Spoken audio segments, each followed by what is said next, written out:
Happy February, friends. Welcome to a brand new month. It is time for me to do my February monthly planning and review the first month of the year. How did we get through January already? Historically, January is a tough month for me and probably most of us to get through because it's after the holidays and the New Year buzz, and the excitement quickly goes downhill. I think it was like mid-January and I was just like very demotivated, like what's the point with my goals and everything. And then I had to like check in with myself and like, Sheila, like we literally set goals two weeks ago. Why are you feeling this way? And it was kind of like a mental journaling session for me to talk myself through why I was feeling meh and get me kind of motivated again. So I want to infuse that in today's video. If you are feeling similar to me, kind of struggling with like, okay, I set all these goals, now I'm like not feeling excited about them. So I want to help you guys feel motivated again about your goals, or maybe you just need to rewrite your goals, revisit them, reflecting on how our month went, and then planning for how we want to feel and what we want to spend our time on in the upcoming month is really how we can find our center and purpose with our goals. So all I've been doing so far is just doing a bit of reflecting. I am in my Lavender Artist of Life workbook. I am still in this like learning how to use this phase and adjusting what I have been doing for the past 4 years. In addition to my workbook, I've been also using my Hobonichi Techo, the English version, a daily planner, and I've been loving this so much. So going into January, my theme, or kind of like my overall intention, was getting on track, and that just meant getting back on track with habits and exercise and just all the things I kind of threw to the side at the end of 2022. So in our like reflection section, to describe January in one word, I didn't choose one word. I just put I showed up for myself. I really did show up for myself this month, and I am very proud of sticking with all of the daily habits that I wanted to do. I have been sticking with my Yoga with Adriene 30-day center yoga program challenge. I have not missed a day, and we only have a few days left. There were a lot of days where I tried to talk myself out of showing up to my mat, and when that happened, I talked myself through it. I was like, why am I feeling this way? Ultimately, I talked myself into doing the practice, and that's why I'm so proud of myself about this, because I fought my brain and my mind and the part of myself that just didn't want to show up for myself. And a lot of this has to do with a mindset shift that I've been working on for myself around exercise and just having an active lifestyle. I've been telling myself that exercise and daily movement and sticking with my healthy habits is a way for me to not only show up for myself, but a way for me to love myself and not just practice self-care, but practice self-love. And really, if I can't take care of my body and everything, you know, who's to say I can take care of everything else in my life? So moving into February, we're gonna be ending the 30-day yoga journey, and I'm kind of being released to fend for myself, essentially. But I think having some kind of plan with prompts so I don't have to think about what to do, because when you have to think about, you know, what exercise I'm doing today, whatever I need to do today, that's when you can talk yourself out of things. So that's definitely something I learned this month as I was working on my exercise goal particularly. But also with my drawing and sketchbook goal as well, because I have also been showing up every day to either my drawing prompt book, my 365 days of drawing, or my sketchbook. I'm so proud of myself because there were days, again, where I wanted to be like, I just want to skip this. I'm tired. I'm in bed. It's 11 o'clock at night. I don't want to do this. Then I tell myself, Sheila, it's only a couple minutes. You don't have to do a masterpiece. Just open your book, draw a line, do something. And they say it takes like 21 days or whatever, a month to develop a habit. And for me, I feel like I'm finally getting to the point where it feels weird if I'm not drawing once a day, particularly at night before bed, because that's when I usually do it, and that's what I want. I want it to feel weird to not show up to my sketchbook. That's how I developed a daily yoga and meditation practice. Now I've been doing yoga and meditation every day in the morning for so many years now that if I miss a day, which is rare because it feels so weird, and if I end up skipping, I end up trying to do it, you know, later in the day to make up for it, because it just gets me so off. That's a really good strategy as well. Trick yourself into thinking you're missing something if you're not doing a particular habit.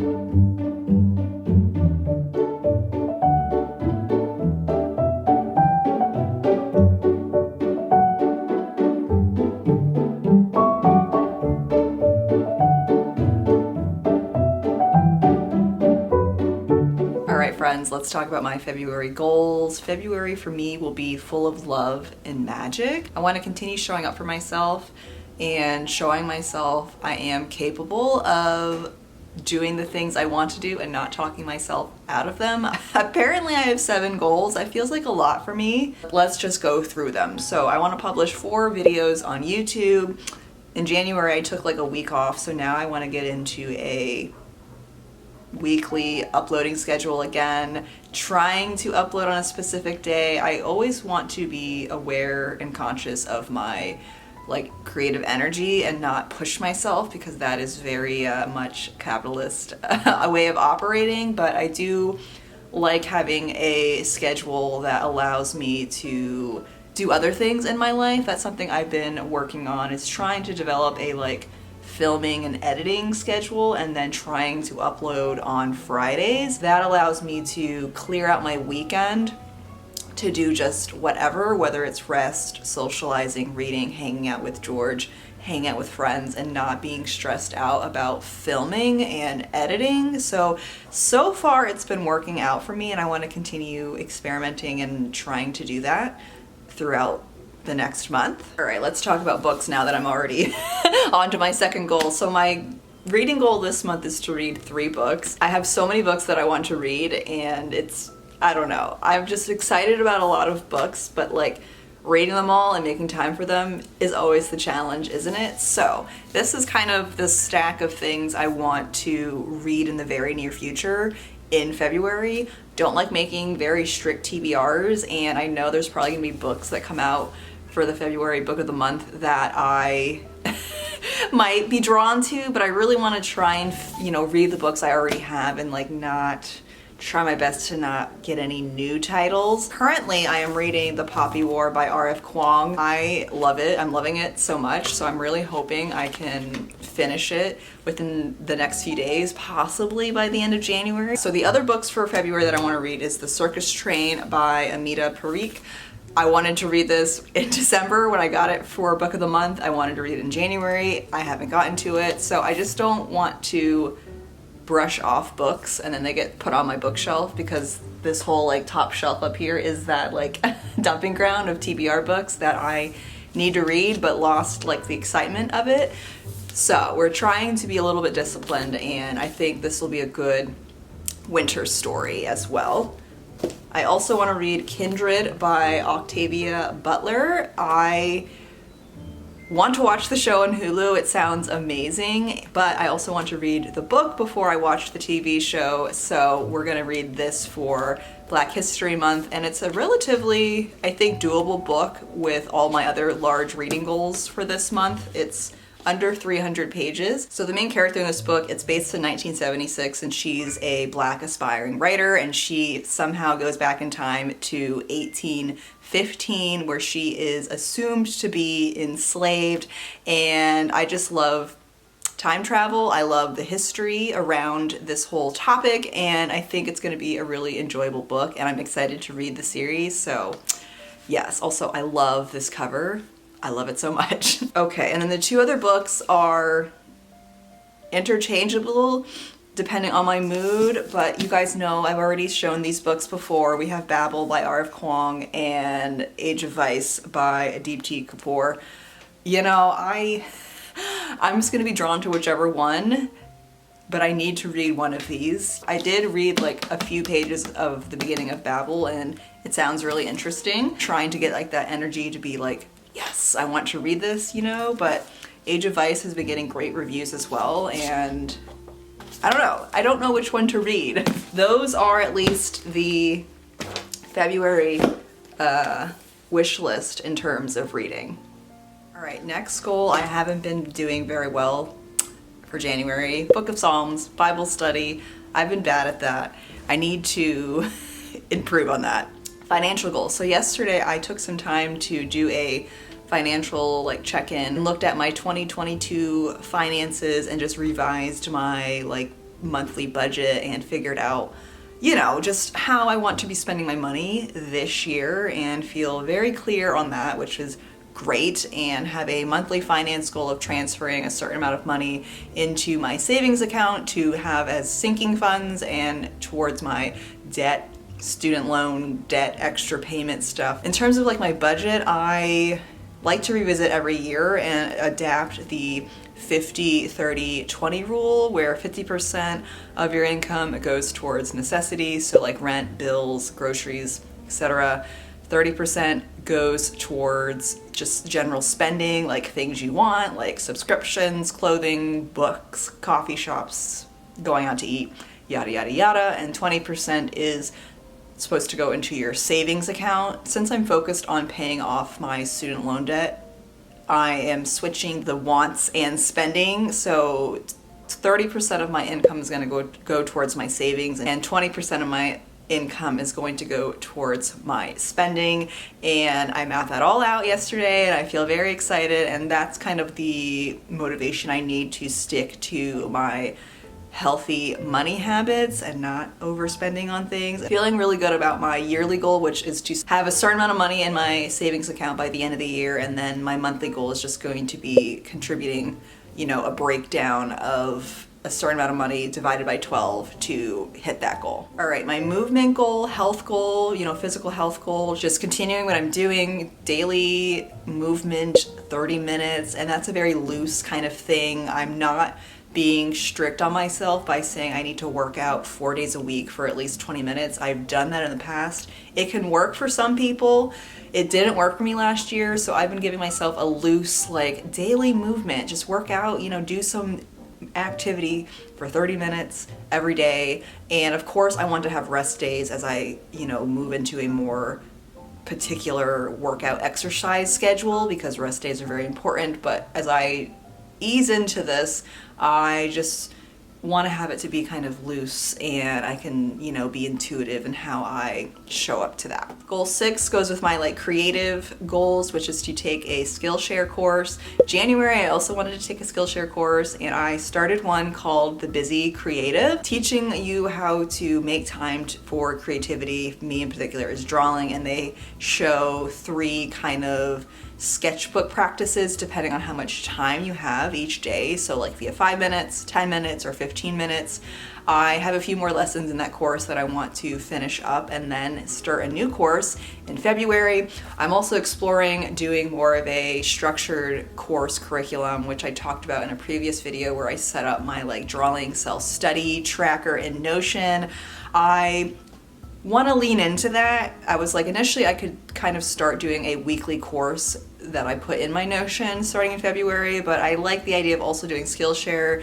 I don't know, I'm working on that, but as long as I do some kind of course or, you know, workshop or something, I feel like that fulfills that goal. And my last goal, which I did not do anything related to it during the month of January, which is practice Spanish on Duolingo.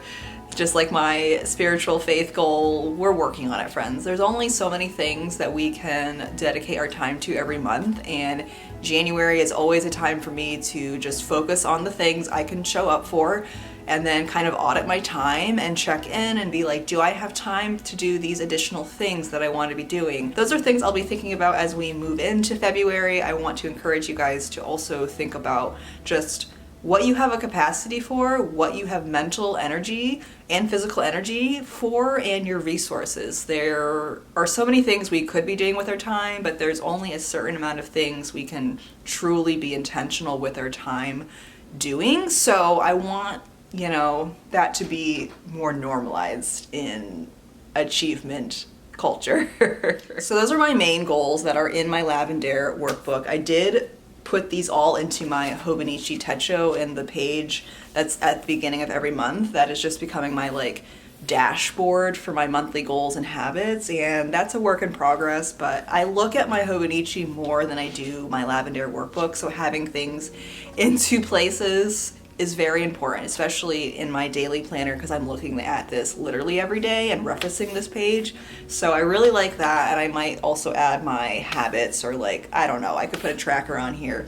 I'm all figuring it out. I did figure out at least how to do a monthly tracker, because I don't use the monthly tracker in the Lavender workbook. I tried to do it, but I just don't go in here enough to keep up with it. But I do go in my hobonichi every day that I should update my tracker. So I'm utilizing the monthly calendar page and putting my habit tracker down in the bottom space. So I set that up for February and I'm going to be continuing using that. But yeah, I really like utilizing the full monthly spread in a practical sense by mapping out my appointments, and on the side just rewriting my monthly goals and intentions and any like tasks that I need to do this month. So that's been working for me. Weekly side of things, I am showing up and filling that out, but I'm not in this on a regular basis. But it is nice to have this view at the beginning of the week. I think that's what's important for me, is to have a visual spread where I can see my whole month at a glance, and that can help me plan things out. And if I'm not looking at that every day, that's fine, as long as I like had space to formulate a plan. And then the dailies is where I'm at every day and loving it. Loving it, loving it, loving it. One thing I did miss about Power Sheets and the Tending List is a weekly action tracker, so I can track my weekly habits. So I ended up just DIYing one in the Lavender workbook because I like just having that to review. It's like, if I look back on January, which is where I drafted that out, I can see, you know, I did my self-care Sunday every day. I did my cleaning, you know, I didn't do Bible study as much. Like, that really is useful for me to figure out how to reset my mind and how I want to approach my goals and habits every month. So I set up a little tracker for myself for my weekly rhythms and routines that I want to do this month, which is self-care, usually on a Sunday, Bible study, and a cleaning and like tidy like routine, mainly on Sunday. The weekly breakdown page, I don't know. I don't know if I'll be really using this that much this year. I didn't really use it in January. I think it's nice if you have like a specific project or plan that you want to do and you really need to break it down into weekly steps, but I don't have that in my life right now. I did write out my different like cycles, like when I'll be ovulating, when my period is supposed to come, and I don't know. I could use this space more maybe when I get into like my drawing class and being more structured with that. But I don't know. I don't need to plan my month this much in detail, which is nice. I just need space to figure out my goals. All right, I think that kind of wraps up our goal setting. I did not do a mind map. I did one last month, and if you guys saw that video, you saw that. But I might do a mind map later, maybe next weekend, because this is kind of just like, I set my goals, I know what I need to do, and I need to kind of simmer on them, sit on them, and then this week as we move into February, I will find time to sit down and formulate more of an action plan to show up to my goals, especially like the ones that I need to put more care into and formulate more of a plan. So that'll be kind of my intention as we move into February. So yeah, friends, let me know what your goals, intentions are for the month of February. What are you reading? What are you doing? What are you spending your time on? What are you not doing? What are you saying no to? I'd love to hear just what's on your mind as we move into a new month. And as always, thank you for being here and supporting me on this journey of life. And I will see you in the next video. Bye!